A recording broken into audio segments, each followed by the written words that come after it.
Good evening, everybody, and welcome to a special Inside the Issues edition of Tucker Carlson Tonight.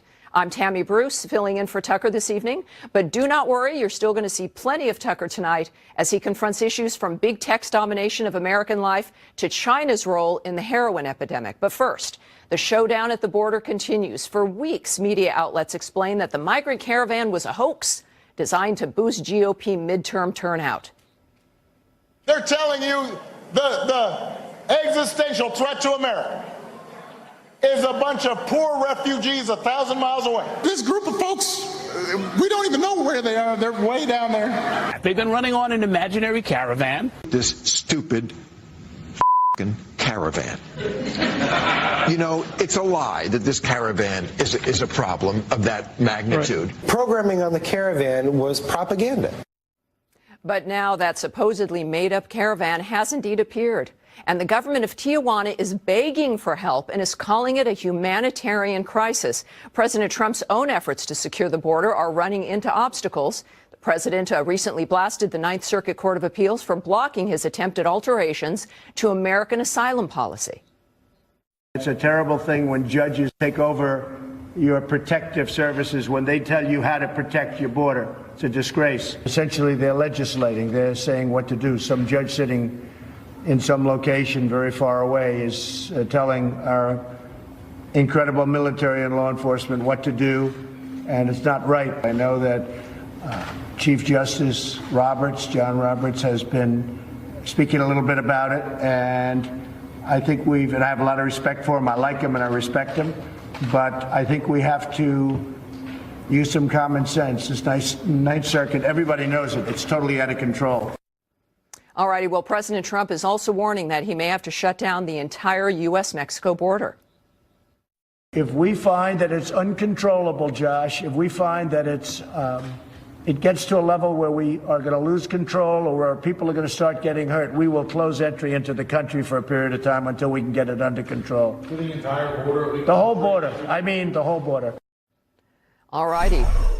Well, Chris Hahn is a progressive radio host and former aide to Senator Chuck Schumer. He joins us now. Hey, how you doing, dear?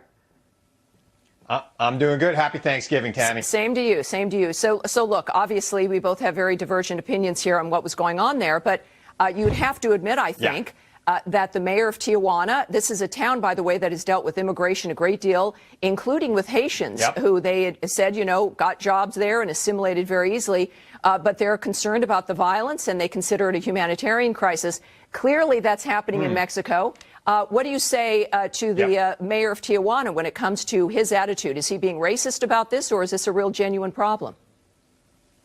Well, no, he hit the nail on the head. It's a humanitarian crisis, is what I've been saying and other progressives have been saying for the last 3 months. The president has been painting it as an existential threat to our sovereignty as the United States, as if we were being invaded by a foreign country. And if I was a member of the Border Patrol, I would be insulted that the president of the United States did not think that I was capable of doing my job of protecting the border. They've faced these kinds of caravans since the 90s, and this is not new. The president exploited this humanitarian crisis, which it is, for political gain. And I think sometimes he believes his own talking points when he talks about this stuff. And the judge in the Ninth Circuit that he was alluding to, he wasn't making up the law. The president was trying to take a pen to a law that Congress passed and a former president signed. Well, and presidents are not allowed to do that. The judge is enforcing there's the law. already a disagreement on that, of course. The president they're going to appeal. He'll certainly prevail here. But in fact, we haven't seen this kind of caravan dynamic. And what we saw, of course, at the Mexico-Guatemala border, Chris, is very indicative of the difference here. The complaint with Tijuana is the violence here, the kind of the nature of what's been going on with this particular caravan.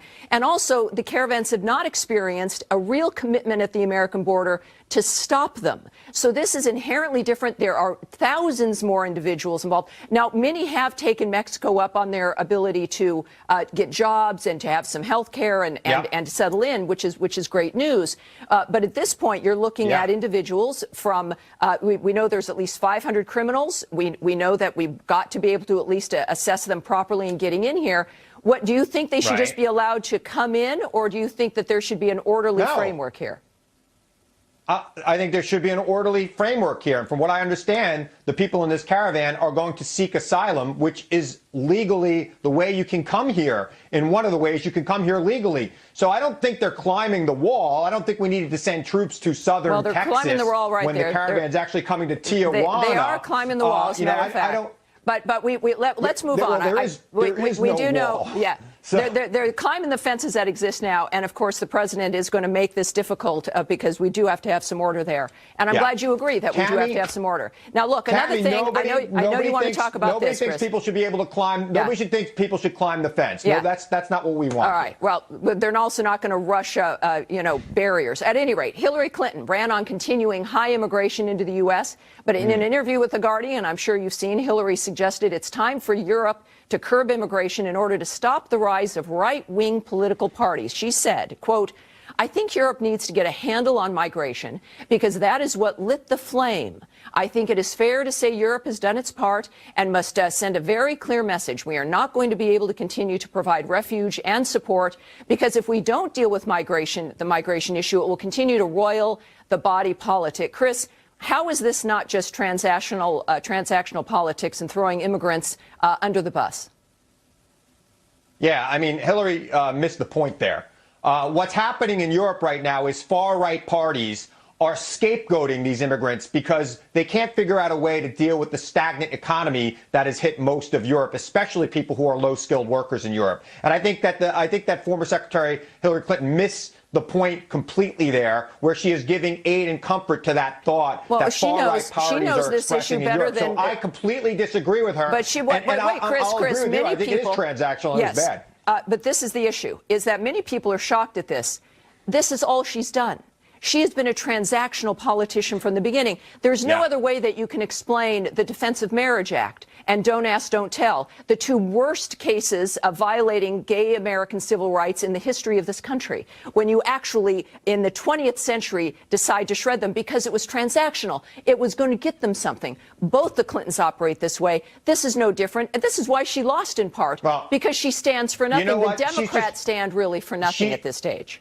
Here's the thing, though, Tammy. She's just making a speech and blowing hot air. The president of the United States, when he talks about these things, he's the president of the United States, and his words need to be taken very seriously. I don't like what she said, but I also don't like what's being said by some far-right politicians who hold office in this country who need to tamper down their talk about immigration. Immigration made this country great, and it will continue to make this country great. It's interesting because that far-right ideas included, apparently, for President Trump getting a DACA deal for Congress, which, of course, the Democrats declined. So are those the kind of far-right ideas that you've got, or historically low unemployment for every group in the country?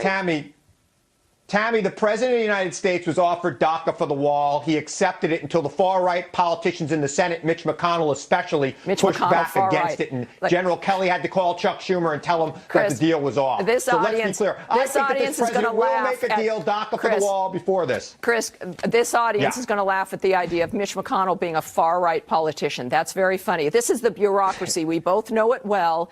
And it is all transactional. That's what both Democrats and Republicans are reacting to. You had some interesting people elected during the midterms because they're tired of the transactional relationship. I think Alexandria Ocasio-Cortez would suggest that she's unusual and interesting. Chris, thanks for joining us. I think that there's a lot of interesting people with great voices. I can't wait to see them grow. Thank you, Chris. Well, it'll be interesting. You can see what happened to the Women's March when it comes to that. Chris, thanks for being here. How's this now for irony, you guys? Yesterday, fired FBI Director James Comey tweeted, quote, "Happy Thanksgiving. Got a subpoena from House Republicans. I'm still happy to sit in the light and answer all questions, but I will resist a, quote, closed door thing because I've seen enough of their selective leaking and distortion." It's like he's talking in the mirror, right? "Let's have a hearing and invite everyone to see." Twitter users quickly reminded Comey that he, too, engaged in plenty of selective leaking and private conversations. Dan Bongino is a former Secret Service agent, an NRA TV contributor, and you know him well. He's also the author of Spygate, the attempted sabotage of Donald J. Trump. He joins us now. Dan, welcome to the program. Good to be here with you, Tammy. Thanks. Look, obviously a lot's going on. I think that James Comey beclowned himself with those comments, a little bit of projection on his part. What's your take on what he's trying to accomplish here. The Republicans have done something at the last minute. I would have liked to have seen this 6 months or a year ago. Yeah. And now, of course, why not resist, right? Because it's not like you're going to actually end up in front of any committee at this stage. Yeah, let me hat tip you there for the absolutely perfect use of the word beclown. That is exactly what Jim Comey did here. Tammy, let's point out an irony of Jim Comey's tweet asking for an open hearing up on the Hill. He wants transparency now. You do realize that he hid the investigation, Crossfire Hurricane, the investigation into the Trump team. He hid it from congressional oversight for 8 months. This is a fact. This is not in dispute. In March of 2017, when questioned by congressional oversight, Elise Stefanik from New York specifically, and asked why he hid it for 8 months, he gave the most absurd answer I've ever. He made a fool of himself. He said, well, because the investigation was sensitive. Right. Tammy, right. The very reason they brief Congress quarterly, not every 8 months, but quarterly on these types of investigations is because they're sensitive. Yeah. Comey really needs to dial down the Twitter. Well, but look, he's gotten away with all of this. This is what's so frustrating. You know, you see this, all right, they're subpoenaing him and they're going to get in, and Comey says, no, I'm not going to go. And he knows he's going to fight it legally. And it'll look, the new session starts on January 3rd. We're getting into the Christmas holiday.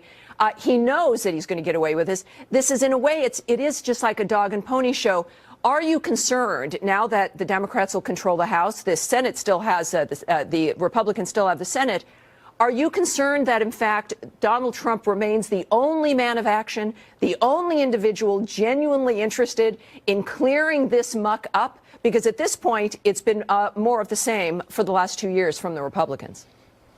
I am concerned, but IG Horowitz, Michael Horowitz, the Inspector General, gave us an opening in the report on the Hillary email scandal and the horrible handling of it by the DOJ and the FBI that has largely escaped liberal media, purposefully, by the way. At the end of the report, he clearly states that you could not eliminate political bias as a reason for the FBI transitioning so quickly from the Hillary email investigation into the Trump Crossfire Hurricane investigation. What am I saying here? Once this Spygate Crossfire Hurricane IG report comes out on that, which isn't done yet, right, I think Jim Comey's in a world of trouble, and he's going to have to answer why they cut out of that July 5th speech he gave the fact that Hillary emailed Barack Obama on that private email. And look, while the House investigations will end because it'll be the Democrats, there's still the Senate. We still have inspectors general. Yes. So there's a lot of ways we can go. And, of course, the FBI documents and classified documents that the president can declassify so Americans can see what's going on. Dan, thank you so much for joining us tonight. I appreciate it. Great job. Thanks, Tammy. No problem. Thank you. All right. Well, we have a lot of Tucker just ahead as our Inside the Issue special continues. Middle America turned out big for Donald Trump in 2016, but many of them stayed home or changed their votes in 2018. Tucker will investigate why. Coming up next.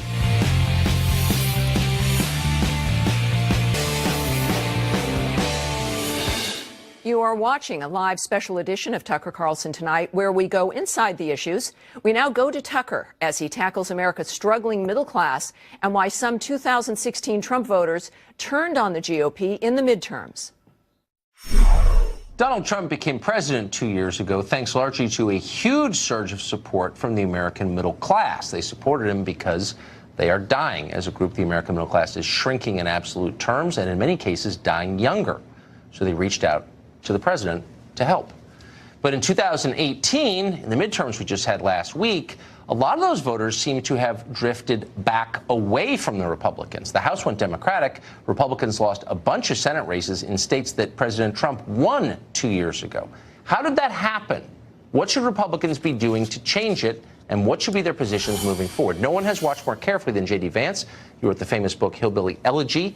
He joins us tonight. J.D., thanks a lot for coming on. So I know it's only been a week, and it takes a while to sort these things out. But, 8 days later, what are the obvious lessons for Republicans from the midterm elections? So there are two things I'd point to. The first is if you look at the 100 wealthiest House districts, 55 of those were Democratic after the 2016 election. 73 of them were Democratic after the 2018 election. So one of the takeaways is that Republicans are continuing to become the middle and working class party, and Democrats are more and more popular among wealthy suburbanites. The second takeaway is that the single most unpopular piece of Republican legislation in the past couple of years wasn't Donald Trump's brainchild. And if you trust the media reports, Donald Trump wasn't even a huge fan of it. And that was the health care bill that came out of the House Republican leadership. And in poll after poll and person after person that I've talked to, I'm good friends with Mike DeWine, who luckily eked out a win in the Ohio governor's race. The consistent theme is that Republican health care bill actually put a little bit of a millstone around Republicans running in the industrial Midwest. It was not a popular piece of legislation, and in some ways I think it's almost better that it didn't pass and that it didn't go into effect, causing even more damage down the road. So it sounds like what you're saying is that Republicans as a party need to understand who their constituency is. It's different from what it was a generation ago. It really is a middle-class party. Maybe they should have middle-class economic solutions to offer. Yeah, that's absolutely right, Tucker. I think that a lot of folks, especially the Wall Street wing of the Republican Party, don't like to admit and don't like to appreciate the fact that the party has definitely shifted in this direction. You've got more and more working class voters voting for Republicans. Like I said, more and more wealthy suburbanites voting for Democrats. And to me, what's ultimately causing that is that those voters are incredibly socially progressive, meaning those wealthy suburbanites are socially progressive. And what you hear consistently from Republican elites is that we need to moderate on the social issues and chart a really libertarian course on the economic issues. And if you actually listen to Republican voters, what they're saying is something like the opposite. They're socially conservative. Yes. They like the president's views on immigration. They like the president's views on abortion. What they want us to do is stop hemorrhaging jobs to folks overseas. They want us to win trade wars against Mexico and especially the Chinese. And that agenda is ultimately, I think, where Republican success in the future lies. But like you said, Republican elites have to accept that fact. And I think, we should be proud of the coalition that we have and try to build on it as opposed to being ashamed of that fact. But I mean, how do you have a party run by people with the mirror image views of their own voters? So the people who run the party are socially liberal and economically libertarian. The voters are economic nationalists and social conservatives. I mean, how can they be in the same party? Well, I think the long-term answer may be that they may not be in the same party. But at the end of the day, the voters have the power. We saw that in the 2016 election. Tucker, I'm sure you remember after a few of the Republican primary debates, there were a lot of professional conservatives, a lot of establishment Republicans who would go on TV and say this or that thing that Donald Trump said would eliminate his chances. He blew himself out of the water. He'll never be the Republican nominee. But after each time he said something that he wasn't supposed to say, he actually got more popular among the Republican base. So to me, the question is not how do these two groups coexist? The question is, do the voters ultimately have the power in the Republican Party? Exactly. I think the answer is obviously yes. It just may take a little while for that to unfold. Is it a democracy or not? You're right. That is the deepest question always. J.D. Vance, so smart. Thank you. Thanks, Tucker. We have lots more from Tucker tonight. We'll look at the threat from big tech and China's role in the fentanyl market as our Inside the Issues special continues. Just ahead.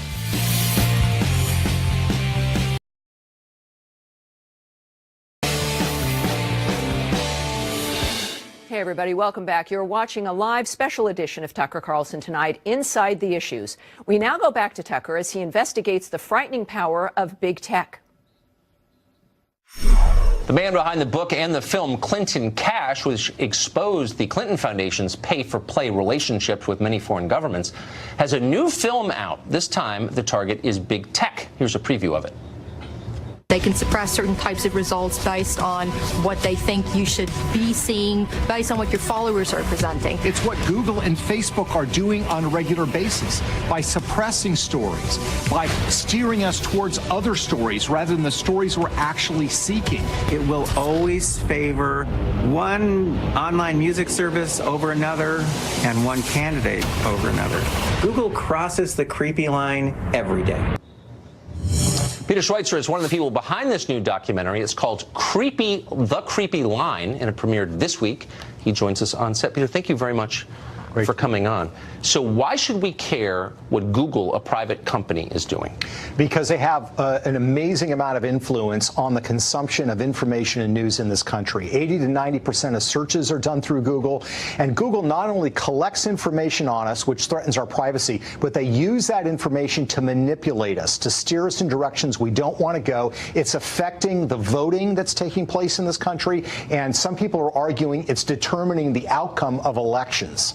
Well, so how could you have a meaningful democracy where the people rule in the face of corporate power this concentrated? Well, look, the mantra has always been you've got to have an informed electorate, right? The electorate needs to know what's going on. Well, the problem is if you have voters who are not high information voters, but they want to vote, and they're going to go to Google to guide them in the week before an election, and those results are skewed, and there's overwhelming academic evidence that they manipulate search results, you're going to have an electorate that is strongly influenced by the result. That undermines democracy. The fundamental problem is that people don't recognize that, they don't understand they're being manipulated, and unless something is done about it, the future of the republic is under threat. Yeah, you can't have a democracy under those circumstances. Yeah. But just to back up, you said there's overwhelming academic evidence that Google manipulates its search results. They deny that. Yes, they do. And here's the interesting thing, Tucker. They've denied this before. You remember 10 years ago or so, Yelp and some of these other companies, TripAdvisors, were accusing Google of manipulating the algorithm to suppress them in search results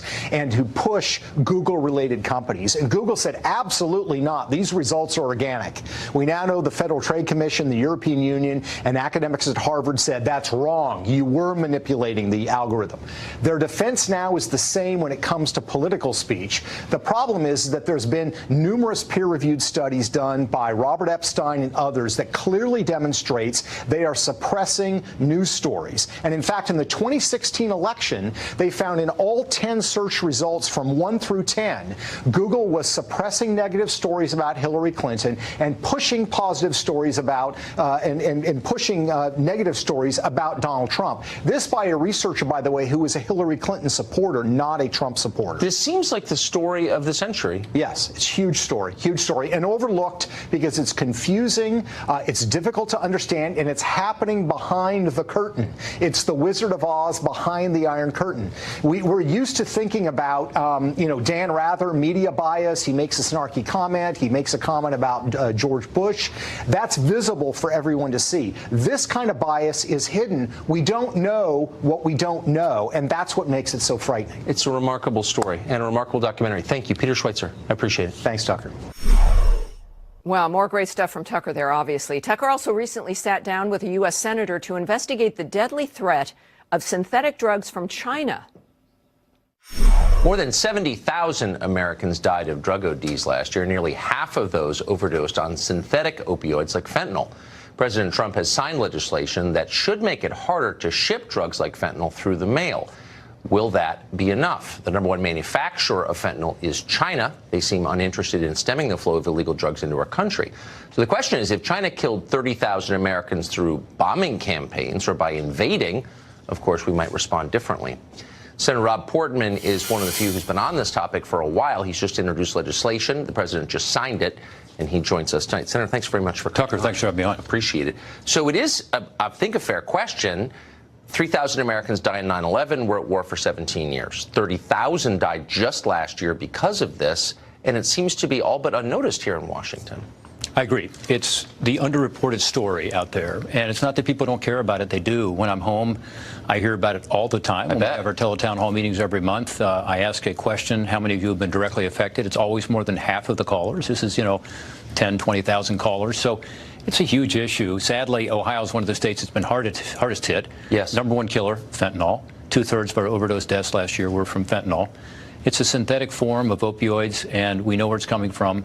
China, and we know where it's coming in through, and that's the United States Postal Service, a government agency. So what we have done over the past 3 years, we've researched it, we've investigated it, we've put together legislation. It took us too long to get it done because there was some pushback, particularly from the post office. In fact, there still is. But all we're asking them to do is to screen packages so that our law enforcement can at least stop some of this poison coming into our communities and raise the price of this incredibly powerful, deadly drug on the streets of our cities, of our communities, and also reduce the cost. Well, good for you, and bless you for raising it and making noise about it consistently. What can the U.S. do to change its posture toward China to put some pressure on the Chinese government to clamp down within their country, do you think? Well, it's a good question. I've met with the Chinese ambassador here. I've met with the Chinese leadership there. I've raised it consistently. What they have said is two things. One, that they have made some of the precursors, in other words, the chemicals that go into making fentanyl, illegal.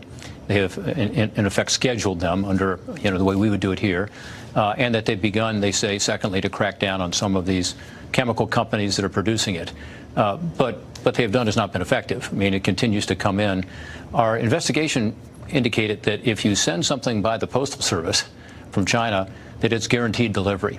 If you send it through one of the other carriers, say FedEx or UPS or DHL, a private carrier, it's not guaranteed. Why? Because after 9/11, we required all the private carriers to provide advanced electronic data to law enforcement to be able to identify suspect packages and to be able to stop this stuff coming in. We didn't do it for the post office. We said, you ought to study it, come back to us with the report. They never have. The Lubin Commission. When we've talked about this with guest after guest on the show, the response I get almost every time is, well, it's America's fault because it's our users who are consuming these drugs and dying after becoming addicted to them. Do you think it's America's fault that 30,000 people are dying of synthetic opioids? It's both. We have obviously a demand issue here. Right. We have a demand for drug that's insatiable, seemingly, but we also have this incredibly inexpensive poison coming onto our streets and our communities, mostly from China, mostly through the Postal Service. So by reducing that supply, we can impact this. I believe, Tucker, that over the last few years we've done a lot, some with congressional legislation, some at the local level, to push back on the opioid crisis, and we would be seeing some progress already, but for fentanyl. In other words, it has overwhelmed the system. Right. 4,000% increase in fentanyl overdose deaths in Ohio in the last 5 years. When I first got started on this a few years ago, fentanyl was not a big deal. Now it is, and I think it has, in effect, kept us from making the progress we otherwise would have made with prevention, education, with more treatment, better recovery programs, more first responders having Narcan to save lives, the miracle drug that reverses the effects of an overdose. So I think we're going to begin to see some progress if we can stem this flow of fentanyl. And very quick, as a matter of public consciousness, how different do you think this would be if this drug were coming from Russia rather than China? I think coming from anywhere, it should be something we care a lot about. Well, I agree with you completely. Yeah, and I think we should be tougher, and I think we should actually be saying to the Chinese in this case, you've got to crack down in your own country, both for our purposes, and if you don't, as I have told Premier Li in person, who's the second-ranking leader over in China, it's going to be in your communities too. I mean, this stuff is so deadly, and it is so addictive that it's something that you should care about as well. Senator, thank you very much. Thanks, Tucker. Thanks for following this, and thanks for raising the awareness on this issue. 70,000 people die. It's worth paying attention to, I think. Thank you. You bet. Thank you.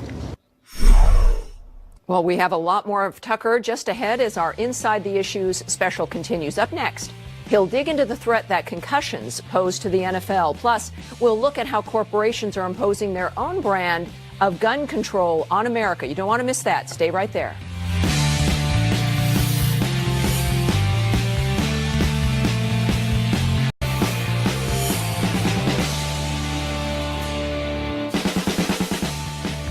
All righty, everybody. Welcome back to our special Inside the Issues edition of Tucker Carlson Tonight. Now, tens of millions of Americans watched NFL games yesterday as part of the holiday festivities. But that long tradition could be in danger thanks to concussions. Horrible. In 2015, the NFL reached a settlement with former players who said concussions left them with long-term disabilities. Tucker recently sat down with a lawyer for those former players who says the NFL is fighting tooth and nail to avoid paying out the settlements it agreed to. Here's what happened. Patrick Tiki, thanks very much for joining us. I appreciate it. So I know from watching the national anthem controversy that the NFL as an organization has a deep social conscience. And yet I'm finding that hard to square with, I think, your allegation that they're refusing to pay players who were injured during service in the NFL. Am I mischaracterizing that? Only in the sense that No, I think you're characterizing it correctly. I don't think the NFL is in favor of the kneeling. You think they are? No, I'm just mocking, because we've seen statements about how, you know, they care a lot about people, and yet if what you're saying is right, it sounds like they're trying to stiff people with grave physical injuries. Is that right? Yes, they want to look good. They want to look good but not be good. Absolutely. So, I mean, give us the overview of what you think is happening here. So in this concussion settlement case, I could talk to you about my players. I have 90 clients, and 95% of my players are African American, 5% are white. None of them have been paid. I've submitted 41 claims, and 38 of them are in audit for fraud. Over 99% of the players that are in audit for fraud are African American. And I just believe that if this were a group of retired white golfers, they would have been paid already. But so let's take. I mean, those are claims that are pretty hard to verify unless you have something in writing. I assume you don't. Let's get to the physical facts of it. Are these players demonstrably injured? Yes. Okay.